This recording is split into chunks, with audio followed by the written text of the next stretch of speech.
जीवन में सबसे श्रेष्ठ कौन है?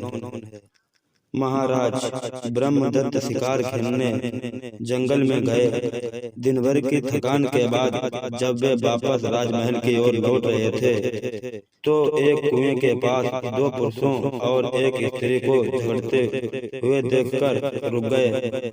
वे तीनों आपस में बहस कर रहे थे। महाराज ब्रह्मदत्त ने उनसे पूछा, आप कौन कौन हैं और क्यों झगड़ रहे हैं? उनमें से जो पुरुष लंबा चौड़ा और बलवान था वह बोला, मैं कर्म हूँ, मेरा कहना है कि संसार में श्रेष्ठ मैं हूँ। दूसरा पुरुष जो बहुत सुंदर था बोला, मैं भाग्य हूँ, मेरे बिना कर्म सफल नहीं होते, इसलिए श्रेष्ठ तो मैं ही हूँ। तभी स्त्री बोली, मैं बुद्धि हूँ, मेरे बिना कर्म और भाग्य सफल नहीं होते, इसलिए श्रेष्ठ तो मैं ही हूँ। हम तीनों के बीच इसी बात पर बहस हो रही है कि आप हमसे कौन श्रेष्ठ है। आप तो राजा हैं, कृपया आप निर्णय कर दें कि श्रेष्ठ कौन है। तीनों ने राजा से कहा। राजा बोला, इतना जल्दी मैं फैसला नहीं करूंगा। अगर आप लोगों को कुछ करके दिखाना होगा। पास में ही एक लकड़हारा लकड़ी काट रहा था। उसे देखकर राजा ब्रह्मदत्त ने कर्म से कहा, पहले आप ही अपनी योग्यता का प्रभाव दिखाएं। कर्म ने लकड़हारे पर अपना प्रभाव डालना शुरू कर दिया। अब लकड़हारा दुगने उत्साह से लकड़ी काटने लगा। इतनी लकड़ियां काटने लगी, लकड़ियां काटने लगी कि उन्हें एक बार में ही नहीं ले जा सकता था। कर्म बहुत खुश हुआ। लकड़हारा अपने द्वारा काटे गए लकड़ियों रख जब दोबारा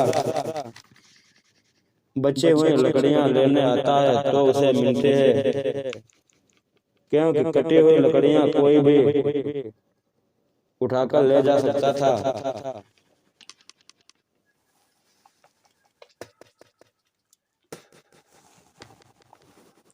एक सप्ताह हो गया। राजा ने कर्म से कहा, आपके प्रभाव से लकड़हारे ने लकड़ियां तो बहुत काटी, लेकिन उसे अपनी मेहनत का लाभ नहीं मिला।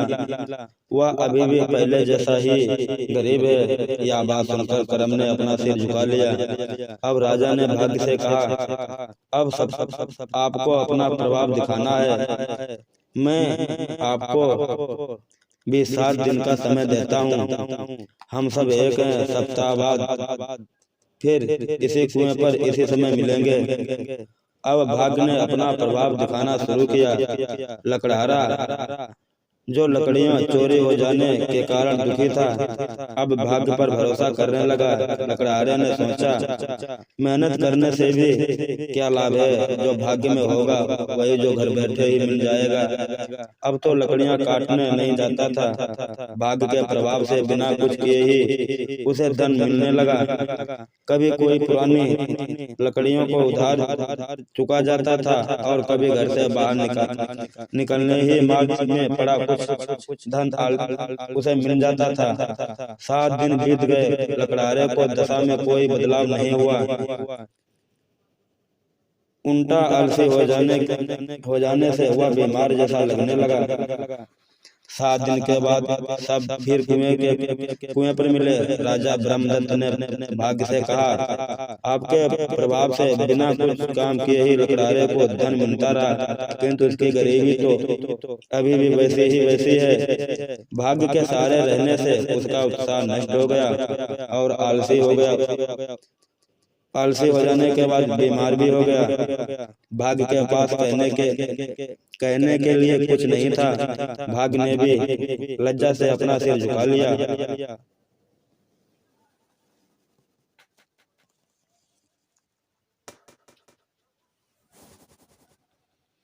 अब बुद्ध की बारी थी। राजा ने बुद्ध से कहा, अब आप अपना प्रभाव दिखाइए। मैं आपको भी 7 दिन का ही समय दूंगा। 7 दिन बाद फिर हम सब यहाँ मिलेंगे। तभी मैं अपना फैसला आप लोगों को बताऊंगा। अब बुद्ध ने लकड़हारे को अपने प्रभाव में ले लिया। लकड़हारा सोचने लगा, पड़े पड़े कैसे काम चलेगा, लेटा रहूंगा तो बीमार पड़ जाऊंगा, फिर इलाज कौन कराएगा।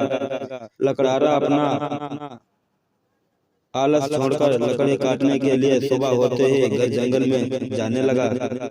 बुद्ध के प्रभाव से या थोड़ी सी देर में बहुत सारी कीमती लकड़ी काटने लगा।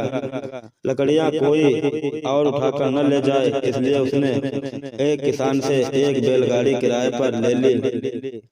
उसी बैलगाड़ी में काटी हुई लकड़ियां भरकर शहर के उस भाग में ले गया जहां शहर के धनवान लोग रहते थे। थोड़ी देर में गाड़ी भर लकड़ियां बिक गईं। उसे लकड़ियों की कीमत भी मिल गई, पहले से अधिक मिली थी। बैलगाड़ी से आने जाने में समय भी कम लगता था, थकान भी नहीं होती थी। अब तो उसका उत्साह और भी बढ़ गया। उसने अपनी कुल्हाड़ी भी धार को तेज किया, जिससे अगले दिन काम समय में पहले दिन से ही ज्यादा लकड़ियां काटी जाएं। वह फिर और ज्यादा लकड़ियां लेकर शहर गया। सारी लकड़ियां बेचकर और बैलगाड़ी का किराया देने के बाद उसके पास काफी रुपया बच गया था। 7वें दिन उसके पास थैली भर गई, रुपयों से थैली भर गई। अब उसने सोचा, क्यों न एक जोड़ी बैल और एक बैलगाड़ी ले लूं। उसने ऐसा ही किया। अब उसे बैलगाड़ी का किराया भी नहीं देना पड़ता था। यह सोचकर बहुत खुश हुआ। अब उसकी बैलगाड़ी किराया भी नहीं। 7 दिन बाद सभी फिर कुएं पर मिले। राजा ब्रह्मदत्त ने तीनों से कहा, रात भर पानी बरसता रहा, आज लकड़हारा लकड़ियां काटने नहीं जाएगा। तभी उसकी निगाह लकड़हारे पर पड़ी। वह अपनी बैलगाड़ी हाँकता हुआ जंगल की ओर जा रहा था। राजा ने लकड़हारे को रोककर कहा, क्यों भाई, रात भर पानी में बरसता रहा, सभी पेड़ गीले हैं, तुम ऐसे में भी लकड़ियां काटने जा रहे हो। लकड़हारा हाथ जोड़कर राजा से बोला,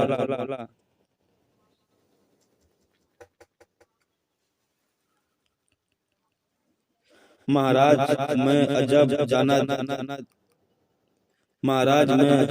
अब जान गया हूँ कि भाग्य भी उसी का साथ देता है जो कर्म करता है। मैं कर्म करने जा रहा हूँ, भाग्य के भरोसे नहीं हूँ। मैं जानता हूँ कि बुद्धि से भाग्य और कर्म दोनों को बस में करके सुखी जीवन बिताया जा सकता है। या कहकर लकड़हारा आगे बढ़ गया। अब कहने के लिए कुछ भी नहीं बचा था। फिर भी राजा ने अपना फैसला सुनाया। राजा ने तीनों से कहा, आप तीनों बुद्धि ही श्रेष्ठ है, क्योंकि बुद्धि के द्वारा कर्म करके अपने भाग्य का निर्णय नहीं किया जा सकता। भाग्य और कर्म दोनों बुद्धि को हाथ जोड़कर प्रणाम किया जाता है।